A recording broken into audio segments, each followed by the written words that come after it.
Saya merasakan, kemudian saya ingin ucapkan terima kasih, saudara-saudara, prestasi yang sudah kita berikan, bisa dikatakan kita baru 1 bulan kita mengambil alih ya administrasi negara ini, ambil alih baru 1 bulan, tapi kita sudah bisa memberi kepada rakyat hal-hal yang penting. Pertama, penghapusan utang di bidang UMKM yang sudah cukup lama untuk para petani, para nelayan kita. Saya kira ini sangat dirasakan ya, sehingga mereka sekarang bisa lebih semangat, lebih aktif kembali. Upah minimum juga naik.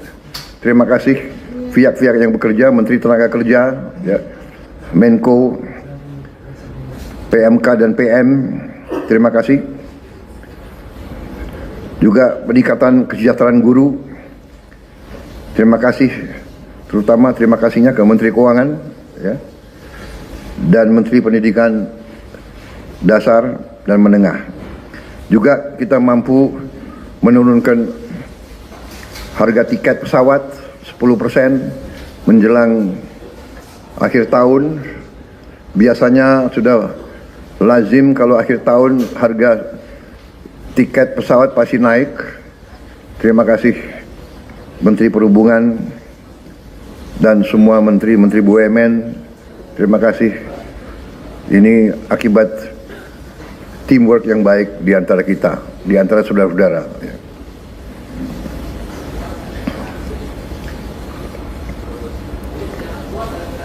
Saya merasakan di mana-mana rakyat merasa bahwa kita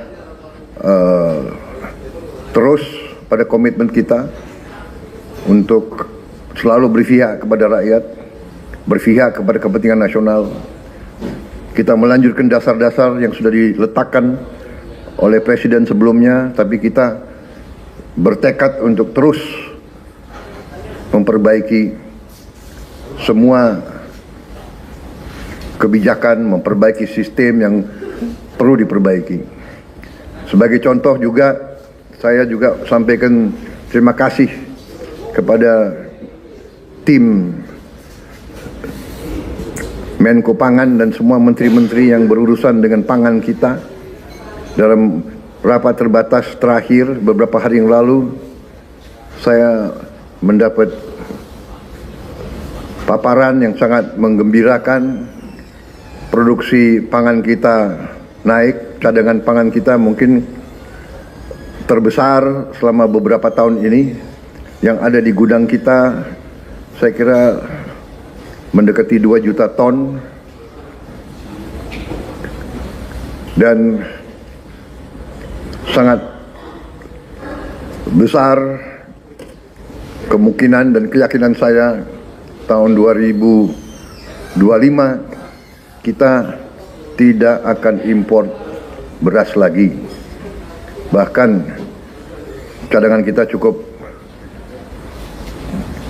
Walaupun ini berita yang sangat baik, dan ini sekali lagi akibat kerja keras saudara-saudara. Apresiasi saya juga kepada Menteri Pertanian dan timnya. Yang saya katakan pendidikan sangat mutlak. Saya sudah panggil Menteri Pendidikan Tinggi, Sains dan Teknologi dan Menteri Pendidikan Dasar Menengah.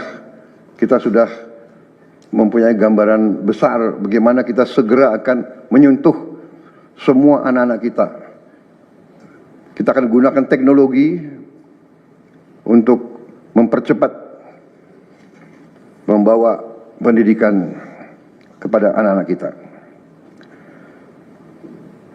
Dan ini sesudah itu tentunya kesehatan juga penting. Demokratisasi yang paling cepat, yang paling dirasakan oleh rakyat adalah pendidikan dan kesehatan. Kalau kita bisa memberi pendidikan yang terbaik untuk anak-anak kita, kesehatan yang memadai untuk seluruh rakyat kita, itu adalah demokrasi yang sebenarnya, saudara-saudara. Menteri Kesehatan, teruskan reformasi kesehatan, atasi kekurangan dokter dan tenaga kesehatan. Kita punya program khusus, nanti kita bahas tersendiri. Ini semua harus ditopang oleh pertahanan yang kuat, penegakan hukum yang tidak ragu-ragu. Saya minta Jaksa Agung, Kapolri, BPKP,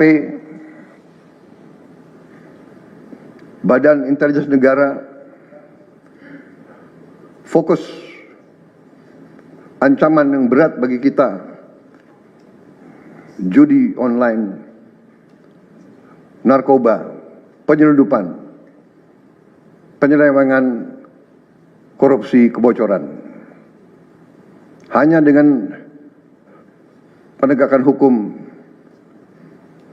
yang tegas dan intelligence yang baik, bukti-bukti yang kuat, bisa kita segera mitigasi hal ini semua. Dari pelaksanaan APBN 2024 dalam konferensi pers APBN kita.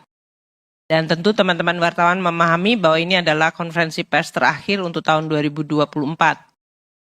Periode yang akan kita cover pada konferensi pers ini adalah sampai dengan akhir November. Pasti teman-teman media tahu bahwa minggu-minggu ini kita masih akan sangat extremely sibuk. Karena memang ini adalah tahun yang spesial.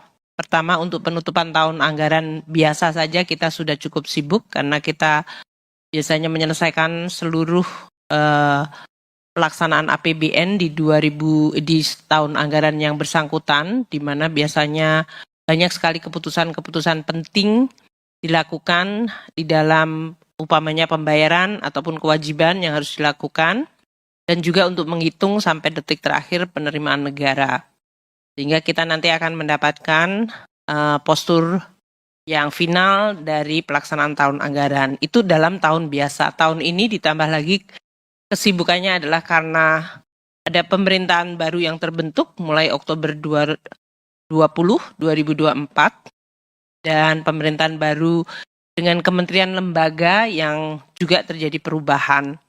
Sehingga kami juga harus mendukung, membantu untuk segera para menteri dan kementerian lembaga tersebut bisa bekerja dan langsung menjalankan fungsinya di bulan-bulan yang kritis. Sehingga memang kita banyak sekali melakukan muhibah, silaturahmi, tapi juga dalam hal ini pertemuan yang sifatnya sangat detail teknis. Teman-teman wartawan merasa bahwa saya beberapa minggu terakhir diam, saya tidak sedang apa-apa, tapi kita memang sedang sibuk saja gitu. Jadi kalau kita sedang sibuk dan juga banyak fokus kepada hal-hal yang sangat-sangat substansial, sementara lingkungan environment yang muncul juga sangat banyak. Jadi kita saling silaturahmi tidak berubah, hanya memang ini masanya kami lagi banyak absorb dengan pekerjaan yang harus kita lakukan. Di sisi lain kita juga sedang menyiapkan APBN 2025 yang akan dilaksanakan. Makanya kemarin DIPA itu sudah diserahkan Bapak Presiden kepada seluruh kementerian lembaga dan pemerintah daerah.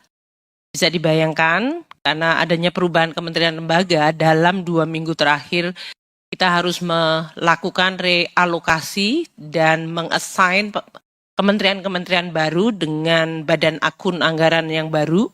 Dan kemudian bagaimana mereka memecah anggarannya untuk tahun 2024 dan implikasinya untuk 2025. Jadi sekali lagi saya akan sampaikan dan tekankan memang banyak sekali volume pekerjaan yang harus kita lakukan. Mungkin itu tidak muncul di headline, karena yang saya tahu headline dari teman-teman media agak berbeda dengan yang sedang kita kerjakan. Tapi kami memahami apa yang dibutuhkan oleh media untuk mendapatkan penjelasan dari kita. Nah, saya akan mulai dengan APBN kita untuk periode akhir November 2024. Dan saya akan menggunakan pola seperti bulan lalu, di mana saya akan dibantu oleh 3 wamen untuk presentasi. Kita mulai dulu dengan summary-nya. Akhir November 2024, kita sudah memperoleh pendapatan negara sebesar 2.492,7 triliun rupiah. Ini artinya 89% dari target tahun ini sesuai dengan Undang-Undang APBN itu sudah kita kumpulkan. Ada kenaikan to turn positive, which is good, yaitu 1,3%.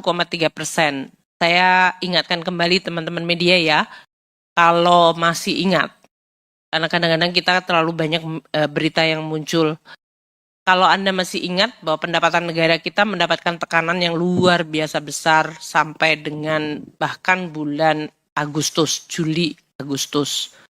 Itu kalau kita lihat pendapatan negara terutama dari pajak dan bahkan bea cukai itu semenjak tahun lalu. Itu tekanannya luar biasa.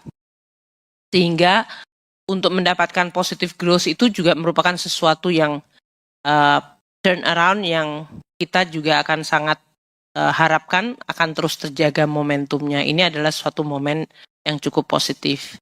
PNBP kita cukup baik selama 2-3 tahun terakhir ini. Belanja negara untuk sampai dengan akhir November telah terbelanjakan 2.894,5 triliun. Ini artinya 87% dari pagu anggaran yang ada di dalam APBN, Undang-Undang APBN kita. 87% dari total alokasi anggaran. Dan kenaikannya cukup tajam dibandingkan belanja negara tahun lalu, yaitu 15,3%. Ini yang menjadi kemudian nanti terlihat di dalam posturnya. Sampai dengan akhir November, defisit APBN mencapai 401,8 triliun.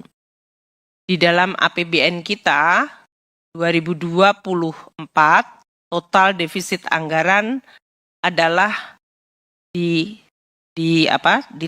dalam undang-undang disebutkan mencapai 522 triliun, 8 triliun, 522,8 triliun. Jadi defisit 401,8 triliun masih di bawah 522,8 triliun rupiah. Makanya kita sebutkan 76,8% dari defisit yang ada di dalam Undang-Undang APBN 2024. Kalau dihitung dari size GDP, 401,8 triliun itu 1,81%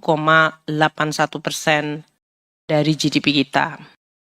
Meskipun kita postur totalnya defisit, keseimbangan prepare kita masih surplus 47,1 triliun. Ini memang sesuatu yang tetap kita akan coba jaga meskipun cukup berat karena tekanan belanja cukup besar sementara pendapatan negara kita baru mau mulai pulih kembali. Itu tema besar dari laporan APBN sampai dengan akhir November. Teman-teman media tahu bahwa kita beroperasi sampai akhir Desember dan sekarang ini sudah tanggal 11 Desember, jadi kita tinggal 20 hari lagi kerja untuk APBN 2024.